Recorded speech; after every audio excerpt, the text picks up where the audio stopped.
The goal to become financially independent as quickly as possible. Financial independence means the ability someday to live from the income of your invested resources. I want you to get there as quickly as possible. Someday you could, if you wanted to, live from the income of your invested resources so that now you can work for joy and not for necessity. Where does self-confidence come from? And this is the best advice I can give you on that. Not neglecting, first of all, the small daily disciplines. Self-confidence really comes from feeling good about yourself. And one of the best ways to feel good about yourself is at the end of the day to know that you poured it on. You did your best. If you conducted a meeting, you did the best you could. If you made a phone call, it was the best phone call you could possibly make. If you wrote a letter, it wasn't a casual letter, it was your best letter. At the end of those kind of days, when you feel good about yourself, self-confidence starts to rise. You know that if you can have this kind of a good day, you can have another one the next day, and those days become the weeks become the months, and the month becomes a powerful year. Self-confidence comes from the lack of neglect. If you will not neglect to do the small daily disciplines, that's where self-confidence comes from. Part of good health is self-confidence. I know I'm going to be healthy. I take the Herbalife products. I eat the apple a day. I walk around the block. I do the jogging on the beach. At the end of the day, when you've really poured it on and you've done all the stuff, self-confidence grows. That self-confidence affects your health. It affects your future. It affects your psyche. So this is true. One of the great powers is self-confidence. Self-confidence means willingness to do whatever it takes to achieve. Some people say, well, I'll do it for a little while and see what happens. You know, I'll try a couple of things. If that doesn't work, I'm out of here. And all of us know that that kind of person doesn't have much of a future. But if you're willing to do whatever it takes.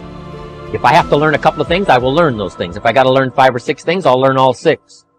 If I have to take an extra class, I'll take an extra class. If I've got to read the books, I'll read the books.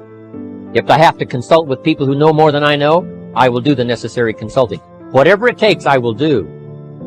That starts to develop unbelievable self-confidence.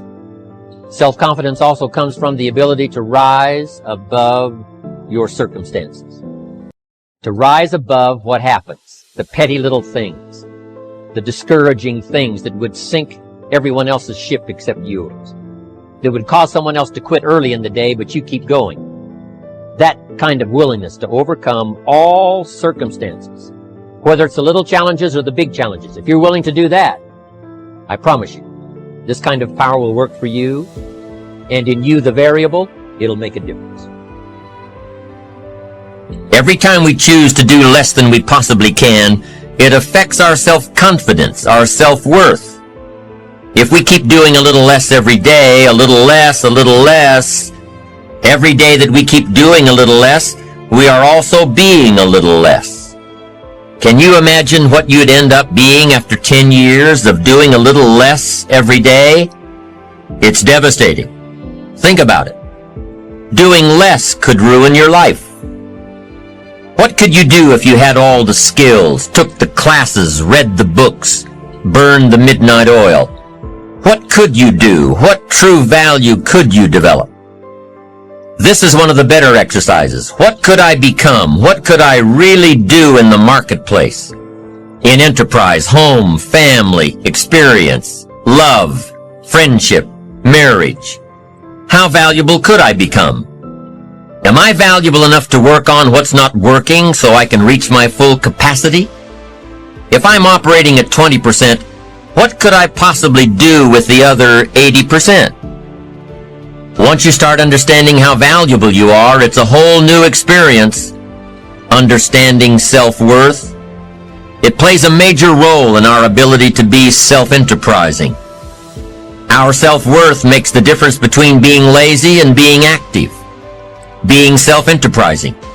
If we don't feel good about ourselves, we won't feel good about our lives. And if we don't feel good about our lives, we won't be very interested in looking for opportunities. Enterprise is always better than ease. Now, you can reverse the process of doing a little less, You can reverse this process by using your self-direction, your self-reliance, your self-discipline. You alter the course by doing a little more each day. A little more, a little more, a little more. And pretty soon you'll develop a new habit of doing rather than neglecting. And days and weeks and months of doing a little more will ultimately do what? It'll increase your confidence and your courage and your creativity and your self-worth. In the end, it's how we feel about ourselves that provides the greatest reward from activity and enterprise. It's not what we get or what we accumulate that makes us valuable. It's what we become that makes us valuable. Success isn't in the having. Success is in the doing. It's the process of doing that brings value. It's the activity that transforms our dreams into reality, that converts ideas into actuality. Let me tell you what I think most messes with the mind. I think that simply doing less than you can messes with the mind. It causes all kinds of psychic damage. I think being less than you can be, trying less than you could try, doing it with less enthusiasm than you could do it, messes with the mind. It somehow damages the mind. It damages our self-image. Because here's what I've discovered happens. The minute you turn this around and start extending yourself, you'll see immediate rewards. Maybe not monetary ones, not yet, but it's how you feel about yourself that's the greatest value. You see, it's not what we get that makes us valuable, it's what we become. Discover all you can do, see how much you can earn, how much you can share, how much you can start, how much you can finish, how far you can reach, how far you can extend your influence. Some people out there would have us believe that positive affirmation is more important than activity. Instead of doing something constructive to change our lives, they would have us repeating slogans and canned affirmations like every day and in every way, I'm getting better and better. Well, getting better and better doesn't just happen from wishful thinking. Getting better and better only happens with the discipline of doing better and better. Discipline is the requirement for progress, and affirmations without discipline are in reality delusions. Now don't get me wrong here. There's nothing wrong with affirming the good life as long as we are disciplined enough to take action. Affirmations can be effective as long as we remember two very important rules. Number one, we should never allow affirmation to replace action, activity, enterprise. Feeling better is no substitute for doing better. And number two, whatever we choose to affirm must be the truth. If the truth happens to be that we're broke, the best affirmation would be to simply say, I'm broke. Wow, face it, accept it, be responsible for it, and change it. By admitting that you're broke, by saying it out loud, you'll probably be disgusted enough to start the thinking process on how to change it. Anyone saying I'm broke with conviction will most likely be driven from ease into action. Confronting harsh realities has an incredible effect. Confronting the truth and then applying the discipline to express the truth instead of disguising it inevitably leads to positive change. And reality is always the best beginning. You see, within reality lies the possibility to create our own personal miracle. Our own personal miracle, and the power of faith starts with reality. If we can bring ourselves to state the truth about a situation, then as the saying goes, the truth will set us free. Here's another old saying, faith isn't faith unless it's all you're holding on to. If your life and circumstances have resulted in a situation that is ugly, call it ugly. If you've lost it all, admit that you've lost it all. Be responsible to it. And if faith is all you've got left, use it. Create your own personal miracle. Once we understand and accept the truth, the promise of the future is freed from the shackles of deception. Once we accept the truth, the promise of the future will pull us. Also, one more thought on discipline. Here's the greatest value of discipline. Self-worth. Self-esteem. People are teaching self-esteem these days, but they don't connect it to disciplines. The least lack of discipline, and it starts to erode our psyche. One of the greatest temptations is to just ease up a little bit. Right? The slightest lack of doing your best starts to erode the psyche. Instead of doing your best, doing just a little less than your best. Sure enough. You say, well, it's just going to affect my sales. No! It's going to affect your consciousness. It's going to affect your philosophy. Now you've begun in the slightest way to affect your own philosophy. Here's the problem with the least neglect. Neglect starts as an infection. And if you don't take care of it, it becomes a disease. And one neglect leads to another. And the worst of all, when neglect starts, it diminishes our self-worth, our self-confidence, our self-value. You say, well, how can I get back my self-respect? I'm telling you, you don't have to go to 29 classes. All you have to do is start the smallest discipline that now corresponds to your own philosophy, like I should, and I could, and I will. No longer will I let neglect stack up on me so that I will have the sorry scenario 6 years from now, giving some excuse instead of celebrating my progress. That's the key to discipline. Okay? Let's get kids involved in the least of disciplines. One more, and then one more, and then another one, and then another one, and then some more. And the first thing you know, you're starting to weave the tapestry of a disciplined life into which you can pour more wisdom and more attitude and more strong feeling, more faith and more courage. Now you've got something, a vessel in which to put it. And now the equities start to flow.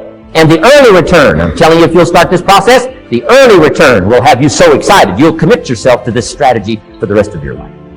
You'll never go back to the old ways. Join a new crowd. Join a new group. The disciplines to do it. Take action. Whatever you do, don't become a victim of yourself.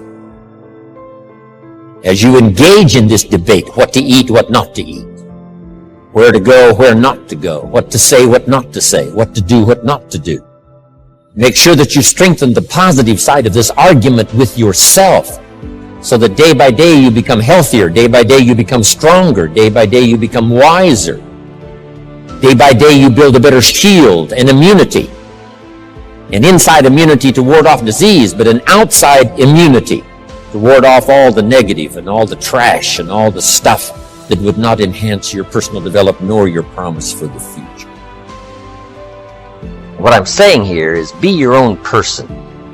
You don't have to be a model of someone else. You don't have to do it like anybody else, right? Do it like yourself. Buy what you want to buy, listen to what you want to listen to, make changes if you want to make changes, and don't make changes, right? It's your life, I'm telling you, and don't let anybody persuade you any different. Success is not a stereotype. Success is not a Ferrari. Success is not an automobile. It's not a house. It's not a place. It's not money in the bank. It's not $1 million. That's not success. Success is the continual unfolding of the design of your own life and pulling it off. That's what success is. The continual unfolding of the design of your own personal life and pulling it off in whatever degree you wish. That is success. Successful in doing whatever you want to do that makes sense to you, for you, your family, your responsibilities, or take on responsibilities or refuse responsibilities. That's strictly all up to you. We've been given the power of choice. Every life form except human beings operates by instinct in the genetic code. Now, why not human beings? Because, here it is, we've been given the dignity of choice. We're not like a robot. We're not stuck like a tree, using up all the nourishment, nothing left, now you die because you can't change location. Not true. Humans can go north, south, east, west. Humans can change, do anything they want to do. We've been given the dignity. But here's what's interesting about all life form except humans. Every life form except humans strives to the max of its potential. How tall will a tree grow? As tall as it possibly can. You never heard of a tree growing half as high as it could. No, that is impossible. A tree grows as high as it can, drives down every root it can, produces every leaf it can, extends itself as far as it possibly can. Every life form extends to the max, except human beings. Now, why not human beings? Because we're not robots. We've been given the dignity of choice. And here's a couple of alternatives on the dignity of choice. To be part of or all of. You have the potential to be. And you got the choice. Do a little to make yourself comfortable and forget the rest, or do it all. And there's nobody here to dictate you got to do it all. That's nonsense. You got to be rich because we live in a rich country. That's nonsense. You don't have to be rich. You don't have to do it all. You can do a little, do some more. Take advice, but don't take orders.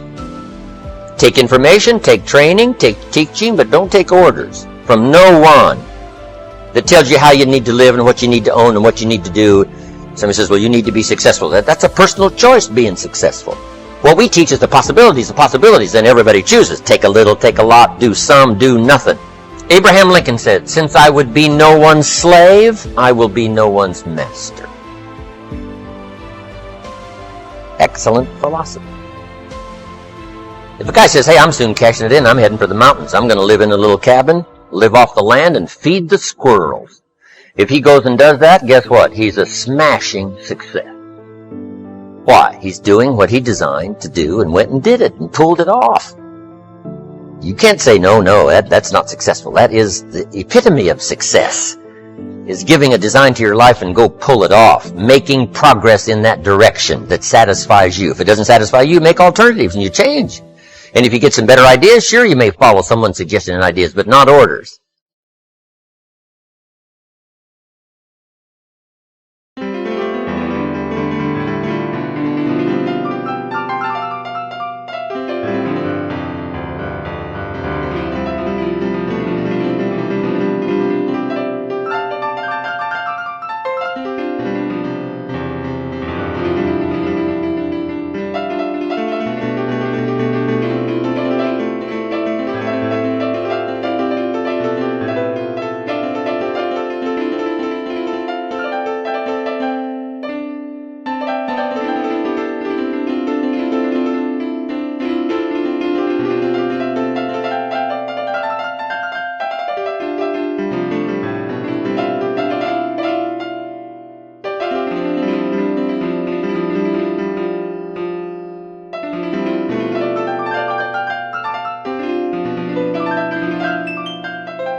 the day I die.